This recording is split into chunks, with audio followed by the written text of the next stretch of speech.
केंद्रीय वित्त मंत्री अरुण जेटली ने 10 जुलाई 2014 को लोकसभा में वित्त वर्ष 2014-15 का आम बजट पेश किया। वर्तमान केंद्र सरकार द्वारा पेश किया गया ये पहला आम बजट है।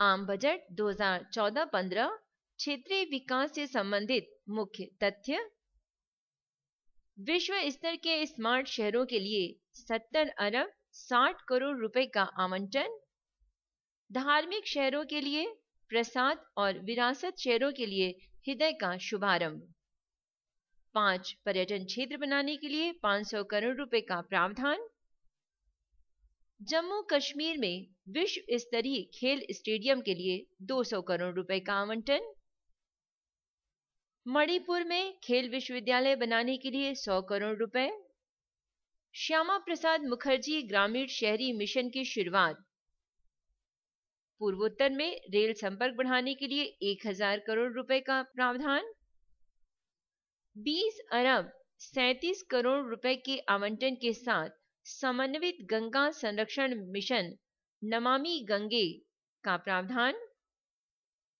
नदी किनारे घाटों के विकास और खूबसूरती के लिए 100 करोड़ रुपए, अंडमान निकोबार द्वीप समूह में संचार सुविधाओं के लिए 150 करोड़ रुपए, पौंडीचेरी में आपदा तैयारियों के लिए 188 करोड़ रुपए, सामुदायिक रेडियो प्रोत्साहन के लिए 100 करोड़ रुपए के साथ नई योजना का प्रस्ताव, सुरक्षित पेयजल उपलब्ध कराने के लिए 3600 करोड़ रुपए का प्रावधान, दिल्ली को विश्व स्तरीय शहर बनाने के उद्देश्य से ऊर्जा के लिए 200 और जन सुधार के लिए 500 करोड़ रुपए का प्रावधान, पूर्वोत्तर क्षेत्र के लिए 24 घंटे सेवा देने वाला चैनल शुरू करने का प्रस्ताव, सीमा पर बुनियादी ढांचे के विकास और आधुनिकीकरण के लिए 2250 करोड़ रुपए, प्रधानमंत्री ग्राम सड़क योजना के लिए 14,389 करोड़ रुपए, शिक्षा के क्षेत्र में बजट 2014 और 15 के कुछ प्रावधान, पहले चरण में सभी बालिका विद्यालयों में शौचालय और पेयजल सुविधा मुहैया कराई जाएगी। इसमें सर्व शिक्षा अभियान के लिए 28,635 यानी 28,635 करोड़ तथा राष्ट्रीय माध्यमिक शिक्षा अभियान के लिए 4,966 करोड़ रुपए की राशि का आवंटन किया गया। 30 करोड़ रुपए की आरंभिक लागत से स्कूल आकलन कार्यक्रम आरंभ कराने का प्रावधान रखा गया। नए प्रशिक्षण साधन लगाने और अध्यापकों के प्रोत्साहन हेतु पंडित मदन मोहन मालवीय नए अध्यापक प्रशिक्षण कार्यक्रम हेतु 500 करोड़ रुपए का प्रावधान रखा गया। ज्ञान बढ़ाने और ऑनलाइन पाठ्यक्रमों हेतु संचार से जुड़ी प्रणाली के रूप में वास्तविक कक्षाओं की स्थापना हेतु 100 करोड़ रुपए का प्रावधान।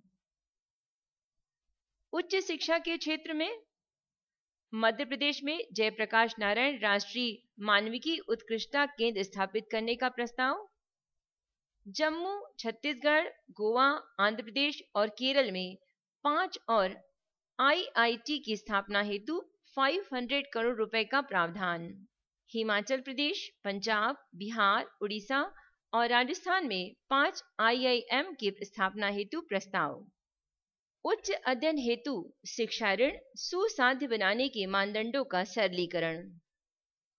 2014-15 के बजट में प्रत्यक्ष कर प्रस्ताव, आयकर छूट की सीमा 2 लाख रुपए से बढ़कर 2.5 लाख हुई।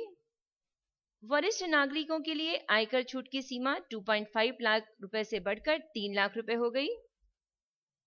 आवास ऋण पर कर छूट की सीमा 1.5 लाख से बढ़कर 2 लाख हो गई।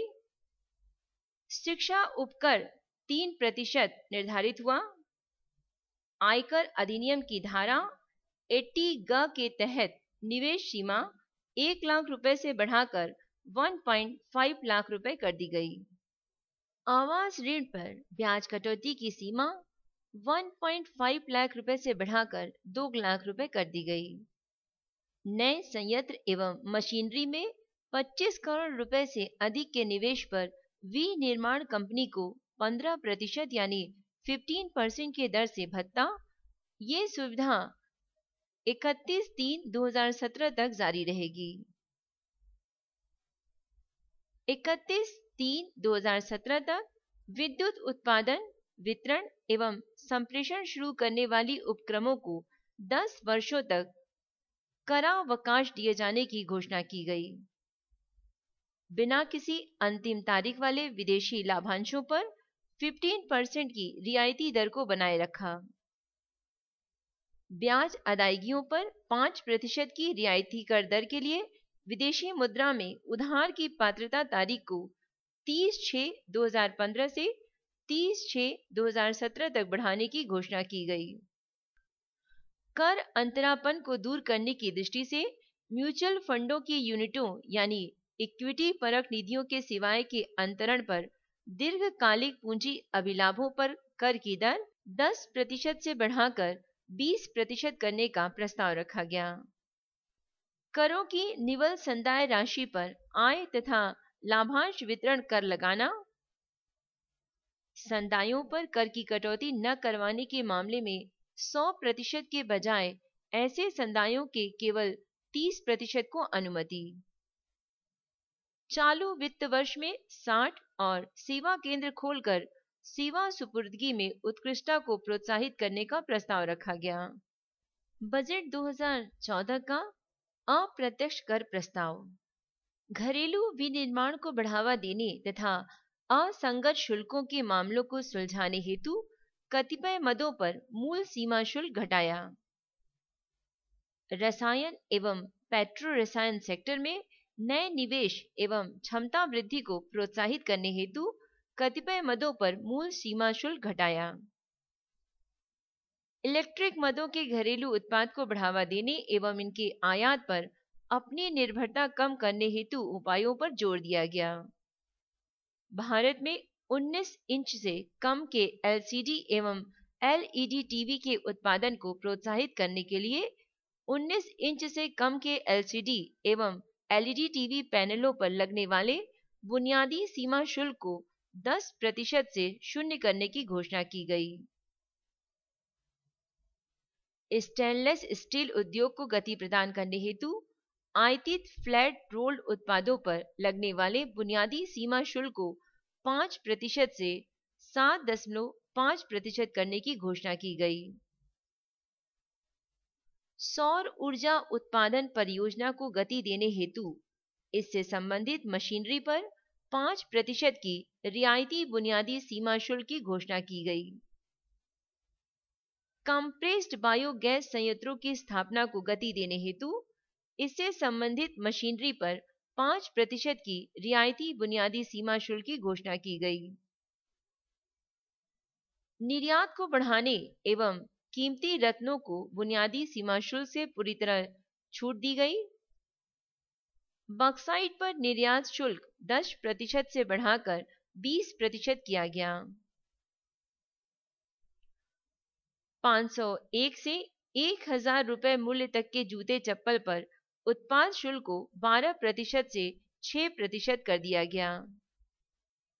नवीकरण ऊर्जा विकसित करने के विभिन्न वस्तुओं को उत्पादन शुल्क से छूट प्रदान की गई। सिगरेट पर उत्पाद शुल्क की विशिष्ट दरें 11% से 72% के बीच रखी गई। पान मसाला पर उत्पादन शुल्क 12% से 16%, अविनिर्मित तंबाकू पर 50% से 55%, गुटखा एवं चबाने वाले तंबाकू पर 60% से 70% किया गया।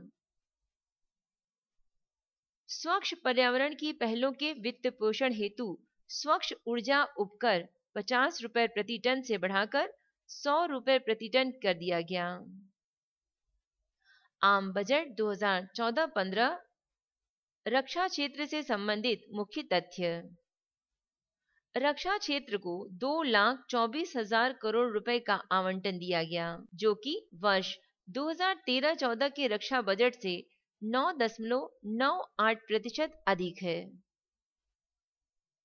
वन रैंक वन पेंशन योजना के लिए 1000 करोड़ रुपए का आवंटन किया गया। अधिप्राप्ति प्रक्रिया को सुचारू बनाने के लिए तत्काल कदम उठाए जाने पर जोर दिया गया। प्रीसेंस पार्क में युद्ध स्मारक के निर्माण हेतु 100 करोड़ रुपए का आवंटन किया गया। रक्षा क्षेत्र के प्रौद्योगिकी विकास निधि स्थापित करने हेतु 100 करोड़ रुपए का आवंटन दिया गया। आम बजट 2014-15 पर्यावरण एवं परिस्थिति से जुड़े हुए कुछ मुख्य तथ्य। जल संसाधन और गंगा की सफाई। इसके अंतर्गत नदियों को जोड़ने के लिए विस्तृत परियोजना रिपोर्ट के लिए 100 करोड़ रुपए प्रदान किए गए। समेकित गंगा संरक्षण मिशन नमामि गंगे के लिए 2037 करोड़ रुपए प्रदान किए गए हैं। जल प्रदूषण रोकने और स्वच्छ जल आपूर्ति हेतु 3600 करोड़ रुपए का प्रस्ताव रखा गया है। स्वच्छ पर्यावरण की पहलों के वित्त पोषण हेतु स्वच्छ ऊर्जा उपकर 50 रुपए प्रति टन से बढ़ाकर 100 रुपए प्रति टन कर दी गई। प्लास्टिक अपशिष्ट और स्क्रैप, जिसमें पीआईटी बोतल भी शामिल है, उनसे विनिर्मित पीएसएफ और पीएफवाई को 29 जून 2010 से 7 मई 2012 तक उत्पादन शुल्क से छूट दी गई। पेयजल एवं स्वच्छता के क्षेत्र में आर्सेनिक फ्लोराइड भारी विषैले पदार्थों, कीटनाशकों या उर्वरकों से प्रभावित 20,000 बसावटों को अगले 3 वर्षों में सामुदायिक जल सुदृढ़ीकरण संयंत्रों द्वारा साफ और सुरक्षित पेयजल मुहैया कराए जाने का प्रावधान रखा गया। 5 प्रत्येक घर को वर्ष 2019 तक सैनिटेशन सुविधा उपलब्ध कराने के लिए स्वच्छ भारत अभियान का प्रावधान रखा गया। आम बजट 2014-15 में शहरी विकास से जुड़े हुए कुछ प्रावधान। 100 स्मार्ट शहरों के विकास की परियोजना के लिए चालू राजकोष में 7060 करोड़ रुपए की राशि मुहैया कराई जाएगी।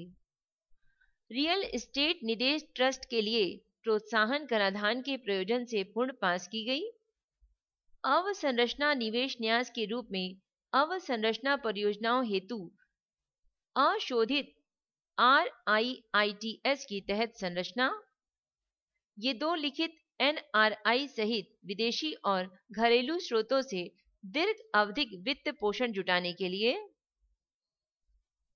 सरकार का अवलोकन है कि PPP के जरिए अगले 10 वर्षों में अवसंरचना और सेवाओं के नवीकरण हेतु 500 शहरी बसावटों को सहायता उपलब्ध कराई जाएगी। वर्तमान पूलबद्ध नगर पालिका ऋण देयता सुविधा निधि 5000 करोड़ रुपए से बढ़ाकर 50,000 करोड़ रुपए कर दी गई है। लखनऊ और अहमदाबाद में मेट्रो परियोजनाओं के लिए 100 करोड़ रुपए उपलब्ध कराए गए हैं। विशेषकर युवाओं को अपने घर के लिए प्रोत्साहित करने हेतु गृह ऋणों पर विस्तारित अतिरिक्त कर प्रोत्साहन दिया जा रहा है। राष्ट्रीय आवास बैंक के सहारे निम्न लागत के सस्ते मकानों संबंधी मिशन गठित किया जाएगा। शहरी गरीबी LIG EWS घटकों को सस्ते मकान हेतु सस्ता ऋण प्रवाह बनाने के लिए प्राथमिक क्षेत्र की उधार में कमी के लिए राष्ट्रीय आवास बोर्ड से 4000 करोड़ रुपए की राशि उपलब्ध कराई जा रही है। आम बजट 2014-15 के लिए वित्त मंत्री अरुण जेटली का ऊर्जा के क्षेत्र में प्रावधान। हर गांव तक बिजली पहुंचाने हेतु 500 करोड़ रुपए का आवंटन।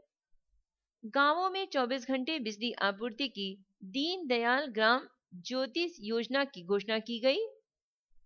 सौर ऊर्जा उत्पादन परियोजना की स्थापना के लिए अपेक्षित मशीनरी एवं उपस्कर पर 5% का रियायती बुनियादी सीमा शुल्क का प्रावधान रखा गया।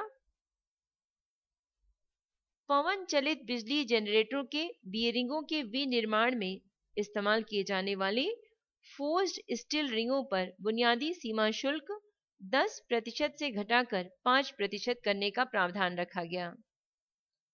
पवन चलित जनरेटरों के विनिर्माण के लिए अपेक्षित पुर्जों एवं कच्चे माल पर लगने वाले 4% के विशेष अतिरिक्त शुल्क को छूट दी गई। कंप्रेस्ड बायोगैस संयंत्रों की स्थापना के लिए अपेक्षित मशीनरी एवं उपस्कर पर 5% का रियायती बुनियादी सीमा शुल्क का प्रावधान रखा गया। अर्थेसाइट कोयले, बिटुमिनस कोयले, कोकिंग कोयले, स्टीम कोयले पर लगने वाले शुल्क की तर्ज पर 0 से 2.5% का प्रावधान। धातु कर्म कोक पर बुनियादी सीमा शुल्क कोकिंग कोयले पर लगने वाले शुल्क की तर्ज पर 0 से 2.5% रखा गया। नवीकरणीय ऊर्जा विकसित करने के विभिन्न वस्तुओं को उत्पाद शुल्क से छूट का प्रावधान रखा गया। अल्ट्रा मॉडर्न सुपर क्रिटिकल कोयला आधारित ताप विद्युत प्रौद्योगिकी नामक नई योजना के लिए 100 करोड़ रुपए आवंटित किए गए हैं। घरेलू कोयला उत्पादन बढ़ाने के लिए व्यापक उपाय किए जा रहे हैं। विद्युत संयंत्रों को कोयले की पर्याप्त मात्रा प्रदान की जाएगी जो पहले से शुरू हो चुके हैं अथवा मार्च 2015 तक शुरू किए जाएंगे। कोयले को अधिक से अधिक ढोने तथा विद्युत की लागत को कम करने के लिए कोयला संयोजन को तर्क संगत बनाने के लिए एक प्रक्रिया चल रही है। राजस्थान, गुजरात, तमिलनाडु, आंध्र प्रदेश तथा लद्दाख में अल्ट्रा मेगा सौर विद्युत परियोजनाओं के लिए 500 करोड़ रुपए का प्रावधान रखा गया। सौर विद्युत प्रेरक कृषि तथा जल पंपिंग स्टेशनों के लिए 400 करोड़ रुपए की योजना प्रदान की जा रही है। सौर विद्युत प्रेरक कृषि तथा जल पंपिंग स्टेशनों के लिए 400 करोड़ रुपए प्रदान किए गए। नहरों के किनारे 1 मेगावाट के सौर पार्कों के विकास के लिए 100 करोड़ रुपए प्रदान किए गए। देश में नवीकरणीय ऊर्जा के निष्क्रमण को सुगम बनाने के लिए हरित ऊर्जा कॉरिडोर परियोजना कार्यान्वित की जा रही है। कूल बेड मीथेन भंडारों का उत्पादन और दोहन तेज किया जाएगा। पुराने और बंद कुओं को दोबारा चालू करने के लिए आधुनिक प्रौद्योगिकी के प्रयोग की संभावना खोजी जाएगी। मिशन मॉड में पीएनजी का प्रयोग तेजी से बढ़ाया जाएगा। उपयुक्त पीपीपी मॉडलों का उपयोग करते हुए पाइपलाइनों को विकसित करने का प्रस्ताव है। खनन क्षेत्र में निवेश को बढ़ाने तथा समपोषणीय खनन प्रथाओं के संवर्धन के लिए यदि आवश्यक हुआ तो एमएमडीआर अधिनियम 1957 में परिवर्तन किए जाएंगे। 31/3/2017 तक विद्युत का उत्पादन, वितरण और संप्रेषण शुरू करने वाले उपक्रमों को 10 वर्षों तक करावकाश दिया जाएगा। आम बजट 2014-15 में महिला एवं बाल विकास के लिए इस प्रकार प्रावधान रखे गए हैं। बजट 2014-15 में महिलाओं के लिए 98,030 करोड़ रुपए और बच्चों के लिए 81,075 करोड़ रुपए का आवंटन किया गया है। महिलाओं के लिए कल्याणकारी सेवाओं की दक्षता व उनके सुधार के लिए जागरूकता बढ़ाने व सहायता हेतु बेटी बचाओ बेटी पढ़ाओ योजना हेतु 100 करोड़ रुपए का आवंटन। सार्वजनिक सड़क परिवहन में महिलाओं की सुरक्षा के लिए 500 करोड़ रुपए के परिव्यय से एक प्रायोगिक परीक्षण योजना। बड़े शहरों में महिला सुरक्षा बढ़ाने की योजना पर 150 करोड़ रुपए खर्च किए जाने का प्रावधान। ये योजना गृह मंत्रालय चलाएगा। स्त्री पुरुष भेदभाव दूर करने के लिए स्कूलों के पाठ्यक्रम में विशेष अध्याय शामिल किए जाने का एक प्रस्ताव रखा गया है। राष्ट्रीय राजधानी दिल्ली के सभी जिलों में सभी सरकारी और निजी अस्पतालों में आपदा प्रबंधन केंद्र स्थापित करने का प्रस्ताव रखा गया। इसके लिए धन निर्भय कोष से उपलब्ध कराए जाने का निर्णय लिया गया। बालिका की शिक्षा और विवाह की जरूरतों को पूरा करने के लिए विशेष लघु इकाई बचत शुरू करने का प्रावधान रखा गया। बजट 2014-15 में महिलाओं के आयकर की छूट को पूर्ववत रखा गया है। आम बजट 2014-15 इसके अंतर्गत बैंकिंग एवं वित्तीय क्षेत्र में जो प्रावधान रखे गए हैं, भारतीय वित्तीय संहिता के अधिनियम के संबंध में सभी हितधारकों के साथ परामर्श की चल रही प्रक्रिया और वित्तीय क्षेत्र विधायी सुधार आयोग FSLRC की रिपोर्टों को पूरा किया जाएगा। भारतीय रिजर्व बैंक के साथ घनिष्ठ परामर्श से आधुनिक मौद्रिक नीतिगत रूपरेखा को तैयार किया गया है। पूंजी बाजारों को ऊर्जावान बनाने के लिए कुछ उपाय किए जाने हैं, जिसके अंतर्गत समूचे द्वितीय क्षेत्र में एक समान KYC मानदंडों एवं KYC रिकॉर्डों की अंतर उपयोगिता को प्रारंभ करना है। एक सिंगल ऑपरेटिंग डीमेट खाते को प्रारंभ करना और पेंशन निधि तथा म्यूचुअल फंड से जुड़ी सेवानिवृत्ति योजना के लिए एक समान कर उपाय करना है। समाज के कमजोर वर्गों पर ध्यान केंद्रित करते हुए 15 अगस्त को वित्तीय समावेश मिशन नामक एक समयबद्ध कार्यक्रम शुरू किया जाएगा। नम्य संरचना के साथ अवसंरचनापना क्षेत्र को दीर्घावधिक ऋण प्रदान करने के लिए बैंकों को प्रोत्साहन दिया जाएगा। बैंकों को न्यूनतम विनिमयकारी पूर्व क्रय जैसे CRR, SLR तथा प्राथमिकता प्राप्त क्षेत्र उधार PSL के साथ अवसंरचना क्षेत्र को उधार देने के लिए दीर्घावधिक निधियां जुटाने की अनुमति दी जाएगी। छोटे बैंकों तथा अन्य अलग से निर्धारित किए गए बैंकों को लाइसेंसिंग के लिए भारतीय रिजर्व बैंक एक रूपरेखा सृजित करेगा। छोटे हितों को पूरा करने वाले अलग से निर्धारित किए गए बैंकों, स्थानीय क्षेत्र के बैंकों, भुगतान बैंकों आदि पर छोटे व्यवसाय, असंगठित क्षेत्र, कम आय वाले परिवारों, किसानों और प्रवासी कार्यबल की ऋण और प्रेषण संबंधी जरूरतों को पूरा करने के लिए विचार विमर्श किया गया। 6 नए ऋण वसूली अधिकरण स्थापित किए जाएंगे। उद्यम पूंजी निधियों, अर्ध इक्विटी और कम ब्याज दर वाले ऋण और अन्य जोखिम पूंजी के माध्यम से खासकर युवाओं द्वारा नए आयोजनाओं को प्रोत्साहित करने के लिए इक्विटी उपलब्ध कराने हेतु 10,000 करोड़ रुपए के आधारभूत निधि वाले निधियों की निधि की स्थापना का प्रावधान रखा गया है। किसान विकास पत्र यानी KVP पुनः शुरू किए जाने का प्रावधान रखा गया है। बालिका की शिक्षा एवं विवाह की जरूरतों को पूरा करने के लिए विशेष लघु बचत की शुरुआत की जा रही है। लघु बचतकर्ताओं को अतिरिक्त लाभ प्रदान करने के लिए बीमा कवर सहित राष्ट्रीय बचत प्रमाण पत्र प्रदान किया जाएगा। PPF योजना में वार्षिक अधिकतम सीमा वर्तमान से 1 लाख रुपए से बढ़ाकर 1.5 लाख रुपए की जाएगी। बीमा के क्षेत्र में लंबित बीमा कानून विधेयक तत्काल विचार के लिए संसद में लाया जाएगा। इनामी चिट और धन परिचलन स्कीम अधिनियम 1978 के अंतर्गत विनिमयकारी अंतराल को भरा जाएगा। बीमा क्षेत्र में कंपोजिट कैप 26% से बढ़ाकर 49% किया जाएगा। 2014-15 के आम बजट में अवसंरचना 4P इंडिया नामक PPPP को मुख्य धारा में लाने के लिए सहायता उपलब्ध कराने हेतु 500 करोड़ रुपए की निधि वाले एक संस्थान की स्थापना की जाएगी। कांडला एवं JANPT में विशेष आर्थिक क्षेत्र का विकास किया जाएगा।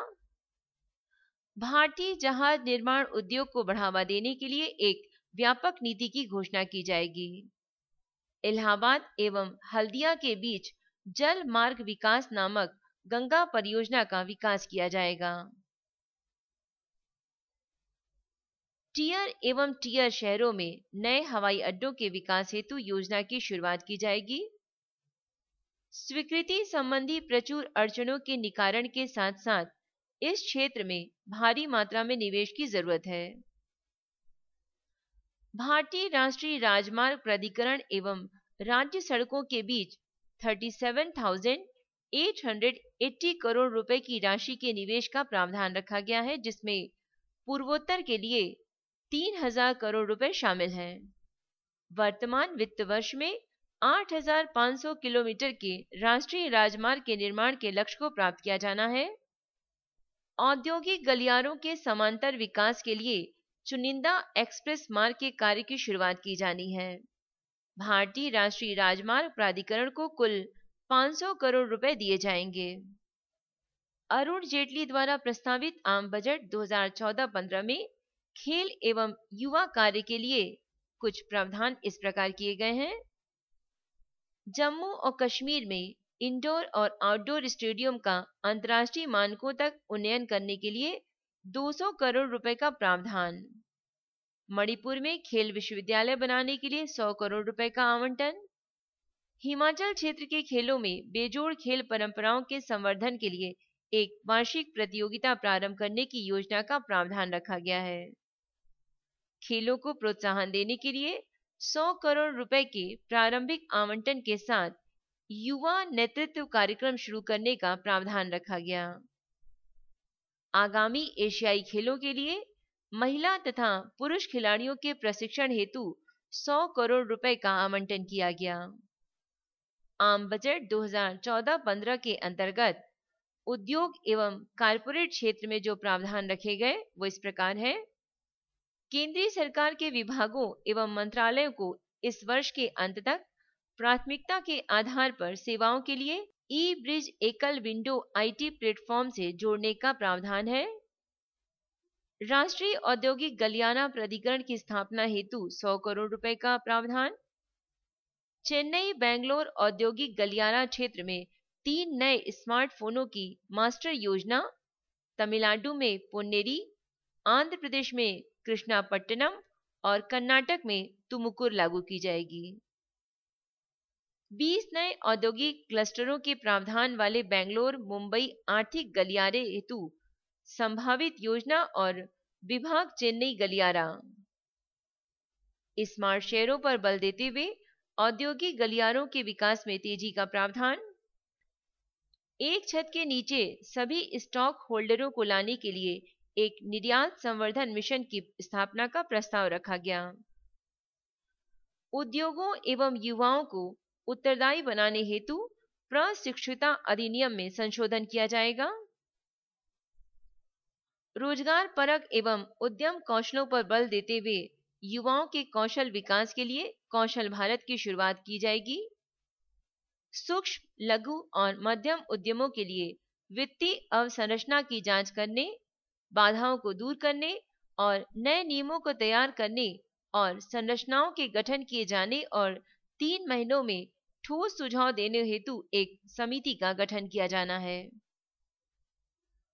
उद्यम पूंजी निधियों, अर्ध इक्विटी और कम ब्याज दर वाले ऋण और अन्य जोखिम पूंजी के माध्यम से खासकर युवाओं द्वारा नए आयोजनाओं को प्रोत्साहित करने के लिए इक्विटी उपलब्ध कराने हेतु 10,000 करोड़ रुपए के आधारभूत निधि वाले निधियों की निधि की स्थापना का प्रावधान रखा गया है। बजट 2014-15 के अंतर्गत 200 करोड़ की आधारभूत निधि वाले तकनीकी केंद्र नेटवर्क की स्थापना की जाने का प्रावधान रखा गया है। उच्चतर पूंजी अधिकतम सीमा की व्यवस्था करने के लिए MSMI की परिभाषा की पुनरीक्षा की जाएगी। विनिर्माण एवं सेवा सुपुर्दगी की बहुमूल्य श्रृंखला वाले अगले एवं पिछले संयोजन को बेहतर बनाने के लिए कार्यक्रम की स्थापना की जाएगी। लघु एवं मध्यम उद्यम के लिए उद्यम अनुकूल विधिक दिवालिया फ्रेमवर्क का विकास किया जाना है। उद्यमिता में तेजी हेतु नई अवधारणाओं एवं आवश्यक सहायता के उष्ममित्र के लिए एक राष्ट्रव्यापी जिला स्तरीय उष्ममित्र एवं त्वरित कार्यक्रम शुरू किए जाएंगे। हथकरघा उत्पादों को विकसित करने एवं उन्हें बढ़ावा देने के लिए एक व्यापार सुविधाकरण केंद्र एवं एक शिल्प संग्रहालय स्थापना हेतु 50 करोड़ का प्रावधान दिया गया है ताकि वाराणसी के हथकरघा की उच्च परंपरा को बढ़ावा मिले। वाराणसी एवं 6 और स्थानों बरेली, लखनऊ, सूरत, कच्छ, भागलपुर और मैसूर में टेक्सटाइल मेगा क्लस्टर विकसित करने के लिए 500 करोड़ रुपए का आवंटन प्रदान किया गया। दिल्ली में PPP प्रणाली में हथकरघा हस्तशिल्प क्षेत्र के संरक्षण, बहाली एवं प्रलेखन के लिए हस्तकला अकादमी की स्थापना के लिए 20 करोड़ रुपए का आवंटन दिया गया। पश्मीना संवर्धन कार्यक्रम यानी P3 और जम्मू एवं कश्मीर के अन्य शिल्पों के विकास की शुरुआत के लिए 50 करोड़ रुपए उपलब्ध कराए जाने हैं। बजट 2014-15 के प्रावधान में वित्त मंत्री अरुण जेटली ने प्रत्यक्ष विदेशी निवेश के बारे में इस प्रकार बातें कही। सरकार चुनिंदा क्षेत्रों में FDI को बढ़ावा देगी। FIPB मार्ग के माध्यम से पूर्ण भारतीय प्रबंध एवं नियंत्रण के चलते विदेशी निवेश की मिश्रित सीमा बढ़ाकर 49% करना है। पूर्ण भारतीय प्रबंधन एवं FIPB रूट के द्वारा नियंत्रण के माध्यम से बीमा क्षेत्र में कंपोजिट कैप 26% से बढ़ाकर 49% करना है। विनिर्माण इकाइयों को अपने उत्पाद ई-कॉमर्स प्लेटफॉर्मों सहित खुदरा तौर पर बेचने पर अनुमति देना है। कृषि के क्षेत्र में बजट 2014-15 में जो प्रावधान किए गए हैं वो इस प्रकार हैं।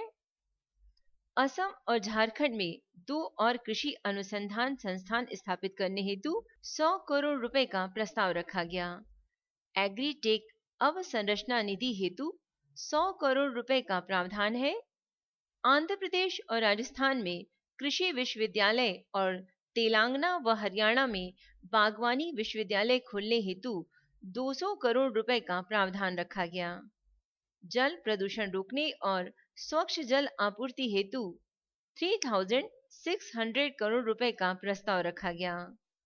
गांवों में निर्धन परिवारों को ध्यान में रखते हुए यूरिया के लिए नई नीति बनाने का प्रस्ताव है। आवास ऋण पर कर छूट की सीमा 1.5 लाख से बढ़ाकर 2 लाख रुपए कर दी गई। किसानों के लिए मृदा स्वास्थ्य कार्ड उपलब्ध कराने की योजना शुरू करने का प्रस्ताव रखा गया। इस प्रयोजन हेतु 100 करोड़ रुपए का प्रावधान है।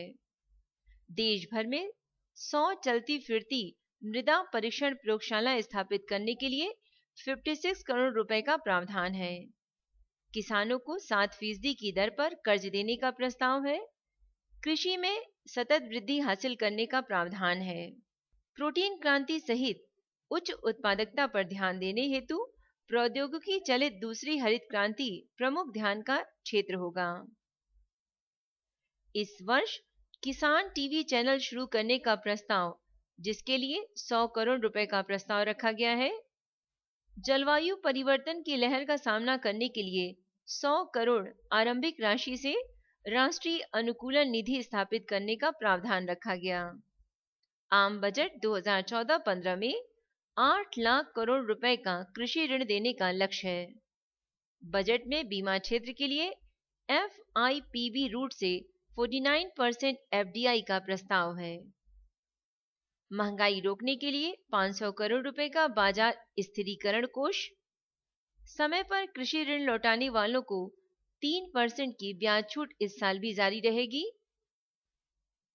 निजी और किसान कृषि मंडियों को राज्य सरकारों के साथ मिलकर प्रोत्साहन देने का केंद्र सरकार का प्रस्ताव है। किसानों के लिए 1000 करोड़ रुपए के प्रावधान के साथ प्रधानमंत्री कृषि संचय योजना का भी प्रावधान है। किसान विकास पत्र फिर से शुरू करने का प्रस्ताव रखा गया। जैविक कृषि विकास के लिए 100 करोड़ का प्रावधान है। नाबार्ड के द्वारा भूमिहीन किसान के 5 लाख संयुक्त कृषि वाले समूहों को वित्त उपलब्ध कराना। कृषि भंडारण के लिए 5000 करोड़ रुपए का आवंटन। वर्ष 2014-15 के दौरान कृषि ऋण हेतु 8 लाख करोड़ रुपए निर्धारित करने का लक्ष्य है। भारतीय खाद्य निगम की पुनर्संरचना करने, ढुलाई और वितरण संबंधी हानियों को कम करने और सार्वजनिक वितरण प्रणाली की दक्षता बढ़ाने के लिए प्राथमिकता आधार पर प्रारंभ करना। समाज के कमजोर वर्गों को उचित कीमतों पर गेहूं और चावल उपलब्ध कराने के लिए सरकार की प्रतिबद्धता। वित्त मंत्री अरुण जेटली द्वारा प्रस्तावित बजट 2014-15 अब यहीं समाप्त होता है। आम बजट से जुड़े हुए कुछ इंपॉर्टेंट फैक्ट्स। भारत में बजट की प्रक्रिया आजादी के पूर्व से चलन में है। भारतीय प्रशासन को ईस्ट इंडिया कंपनी से ब्रिटिश राजशाही को सौंपने का 2 वर्ष बाद पहला बजट 7 अप्रैल 1860 को प्रस्तुत हुआ था। जेम्स विल्सन बजट पेश करने वाले पहले वित्त सदस्य थे। आजादी के बाद भारत के पहले वित्त मंत्री आर के शमुगम शेट्टी ने पहला बजट 26 नवंबर 1947 को पेश किया। मोरारजी देसाई ने सर्वाधिक बजट पेश किए हैं, 8 वार्षिक और 2 अंतरिम। केंद्रीय बजट वर्ष 2000 तक शाम 5 बजे पेश किया जाता था। ऐसा ब्रिटिश राज्य की परंपरा अनुसार होता था। तब ब्रिटिश संसद दोपहर में बजट पास करती थी और भारत में इसे शाम को पेश किया जाता था। इस परंपरा को 2001 में वित्त मंत्री यशवंत सिन्हा ने बदला और बजट को सुबह 11 बजे पेश किया जाने लगा। भारतीय संविधान की धारा 112 में बजट का उल्लेख वार्षिक वित्तीय विवरण के रूप में किया गया है। आमतौर पर केंद्रीय वित्त मंत्री फरवरी के अंतिम कार्य दिवस पर संसद में बजट पेश करते हैं। वर्ष 2013 में 5 राज्यों में विधानसभा चुनाव होने के कारण बजट को 16 मार्च तक के लिए स्थगित कर दिया गया था। भारत में 1 अप्रैल से वित्तीय वर्ष आरंभ होता है और सरकार इससे पहले बजट पारित करवाना होता है। बजट को चुनावी वर्ष में 2 बार पेश किया जा सकता है। अंतरिम बजट कुछ महीनों के लिए अनुदान प्राप्त करता है और बाद में पूर्ण बजट पेश होता है। केंद्र सरकार के वित्तीय मामलों का सबसे व्यापक लेखा जोखा है बजट। इसके 2 मूल तत्व हैं, केंद्र सरकार का राजस्व और व्यय। बजट दस्तावेजों को तैयार करने और छापने से जुड़े कर्मचारियों को बजट पेश होने तक कुछ दिनों के लिए किसी बाहरी व्यक्ति के संपर्क से दूर रखा जाता है। वित्त मंत्री पी चिदंबरम द्वारा 28 फरवरी 2013 को प्रस्तुत केंद्रीय बजट स्वतंत्र भारत का 82वां आम बजट है। वहीं चिदंबरम द्वारा प्रस्तुत यह 8वां आम बजट था। वित्त मंत्री के रूप में इससे पूर्व 1996, 97 व 1997-98 के पश्चात 2004 से 2005, 2005 से 2006, 2006 से 2007, 2007 से 2008 व 2008 से 2009 के लिए केंद्र सरकार का बजट उन्होंने प्रस्तुत किया था। 2013-14 के लिए बजट प्रस्तुत करने के साथ ही सबसे अधिक बार बजट प्रस्तुत करने वाले वित्त मंत्रियों में दूसरे स्थान पर वह आ गए हैं। सर्वाधिक 10 बार बजट प्रस्तुत करने का श्रेय मोरारजी देसाई को प्राप्त है। प्रधानमंत्री मनमोहन सिंह और टी कृष्णाचारी ने मंत्रालय में अपने अपने कार्यकाल में 6 बार बजट पेश किए थे। आर वेंकटरमण और एच.एम. पटेल ने 3 बार, जसवंत सिंह, वीपी सिंह, श्री सुब्रमण्यम, जॉन मथाई और आर के शमुखम चेट्टी ने 2 बार केंद्रीय बजट पेश किया। इनके अतिरिक्त जवाहरलाल नेहरू, इंदिरा गांधी, राजीव गांधी, चरण सिंह, एन.डी. तिवारी, मधु दंडवते, एस.बी. चौहान और सुचेन चौधरी ने 1 बार केंद्रीय बजट पेश किया। जवाहरलाल नेहरू, इंदिरा गांधी और राजीव गांधी ऐसे प्रधानमंत्री रहे हैं जिन्होंने प्रधानमंत्री रहते हुए वित्त मंत्री के तौर पर बजट पेश किया था। एक सूचना, अनीता शर्मा द्वारा ध्वनांकित IAS प्रीलियम से संबंधित स्टडी मटेरियल जैसे constitution, history, geography, science and GK topics पर डिटेल नोट की CD या DVD प्राप्त करने के लिए आप हमें मेल कर सकते हैं। इसके अलावा राजस्थान, उत्तर प्रदेश, छत्तीसगढ़ तथा मध्य प्रदेश की जनरल नॉलेज से जुड़ी हुई CD भी प्राप्त करने के लिए आप हमें मेल कर सकते हैं। मेल ID है voiceforblind अर्थात voiceforblind@gmail.com। धन्यवाद।